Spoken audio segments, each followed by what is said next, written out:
Hello dear, welcome करता हूं आप सभी को यूट्यूब चैनल नर्सिंग ज्ञान में। जैसा कि पता है कि मध्य प्रदेश में जो है आपके सप्ली का एग्ज़ाम जो डेट दिया गया है उसी डेट पर एकदम होने वाला है। उसके लिए एडमिट कार्ड का अपडेट भी दे दिया गया है। एडमिट कार्ड भी जो है आपको कॉलेज से मिलने लगा है। तो ऐसे में हम बात करेंगे कि जो आपका एग्ज़ाम होने वाला है, चाहे आप जीएनएम फर्स्ट ईयर में है, सेकेंड ईयर में है या थर्ड ईयर में है, आप लोगों को मैं बता दूं कि जिस भी ईयर में है और जिस भी सब्जेक्ट में आपको जो है क्रॉस लगा है, बैक लगा है, उसी सब्जेक्ट का आपको जो है तैयारी करना है। ठीक है, आपको जैसा फर्स्ट ईयर में ऐसा नहीं है कि किसी एक सब्जेक्ट में फेल हो गए तो चारों सब्जेक्ट का आपको एग्जाम देना है, ऐसा नहीं है।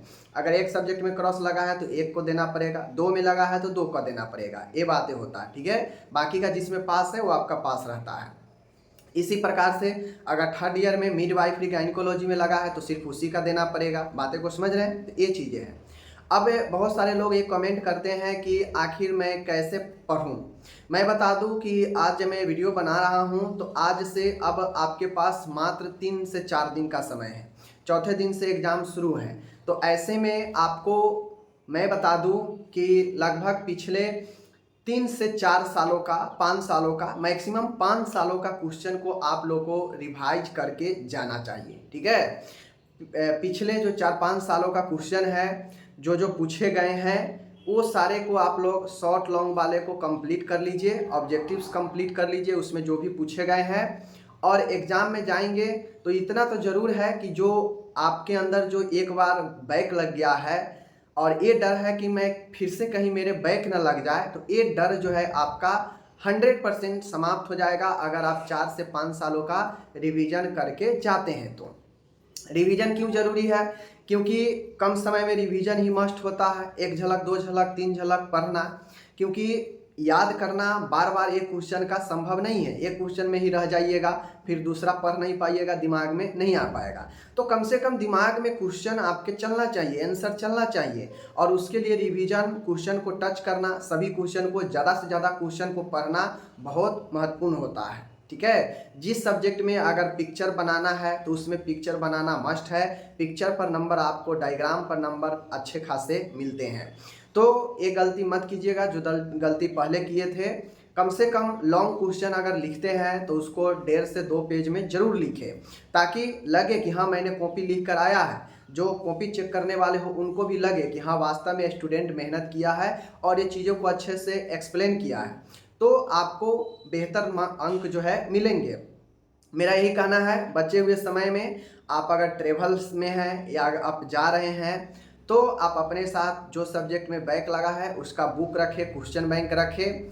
वो सब चीज़ें नहीं है तो मैं 22 से 23 का सारा पढ़ा चुका हूँ। एक बार हर एक वीडियो का रिवीजन इस 4 से 5 दिन में कर लीजिए 2022 से 23 वाले प्लेलिस्ट में। ऐसा तो है नहीं कि आपको टोटल सब्जेक्ट जो है पढ़ना है, जो सब्जेक्ट में क्रॉस बैक लगा है उसी का तैयारी करना है। तो आप उन्हीं प्लेलिस्ट को, उन्हीं सब्जेक्ट वाले प्लेलिस्ट को 22 से 23 वाले को ओपन कीजिएगा और उसमें जितना भी मैंने शॉर्ट लॉन्ग क्वेश्चन पढ़ाया है, कम से कम चीज़ें को देखिए। एक होता है कंप्लीट याद करना और एक होता है रिवीजन करना। तो रिवीजन में चीज़ें याद नहीं किया जाता है, बस रिवीजन में देखा जाता है एक झलक, और जहाँ पे वीक लगता है, कमज़ोर लगता है स्टूडेंट को, वहाँ पे थोड़ा सा फोकस किया जाता है कि हम कहाँ पे गड़बड़ा रहे हैं।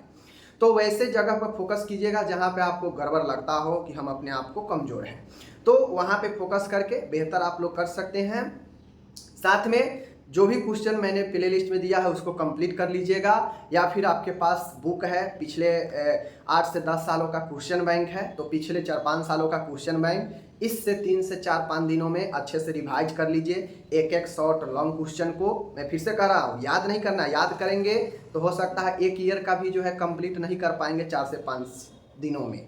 तो आपको रिवाइज करना है और इन 4 से 5 सालों का जब पढ़िएगा क्वेश्चन ना तो बहुत सारे रिपीटेड आ जाएगा। तो ऐसा नहीं है कि 4-5 सालों में बहुत क्वेश्चन हो जाएगा, बहुत सारे तो आपको रिपीटेड मिल जाएगा, तो उसको तो छोड़ ही देना है जिसको पढ़ लेना है। जो इतना कोशिश कीजिए कि ज़्यादा से ज़्यादा ईयर को जो है आप लोग अपने रिवाइज में इंक्लूड कर सके, ताकि जितना ज़्यादा क्वेश्चन को आप लोग देखेंगे, पढ़ेंगे, कुछ तो आइडिया जरूर आएगा, कुछ तो लिखने लायक आप जरूर हो जाएंगे। और कुछ भी अगर लिख देंगे, मतलब 2 पेज का है, अगर मान के 1 पेज भी लिख देंगे तो आधा नंबर मिल जाएगा। ठीक है, 1 पेज का है अगर आधा पेज भी लिख देंगे तो आधा नंबर, मतलब न से हाँ तो जरूर हो जाएगा, और कुछ कुछ ही मिल के तो बहुत कुछ बनता है ना।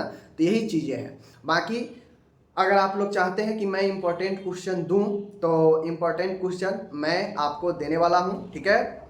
मैं इम्पोर्टेंट क्वेश्चन आप लोगों को आज से लेकर कल तक में खासकर जो इम्पोर्टेंट सब्जेक्ट है जिसमें ज़्यादातर लोग फेल करते हैं, जैसे फर्स्ट ईयर में एनाटॉमी यानी बायोसाइंस उसमें फेल करते हैं तो उसका इम्पोर्टेंट बता देंगे। उसके बाद सेकेंड ईयर में MSN 1 में लोग फेल करते हैं ज़्यादातर, वो बता देंगे। चाइल्ड हेल्थ में फेल करते हैं वो बता देंगे।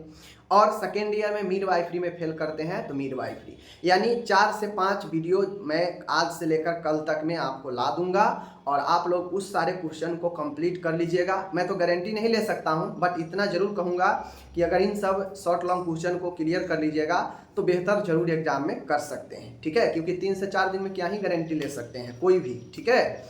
तो ये चीज़ें हैं। बाकी अभी से रिवीजन करने के लिए प्लेलिस्ट जरूर देखिए 2022 से 23 वाला, सब्जेक्ट वाइज जो भी सब्जेक्ट का आपको जरूरी हो, ठीक है। तो चलिए, और बाकी जो एनुअल वाले देख रहे हैं उनको मैं एक रिक्वेस्ट करूंगा कि 2 महीने के बाद आपका भी एग्जाम है, पढ़ाई में लग जाइए, वरना फिर से पीछे मुड़ के देखना पड़ेगा।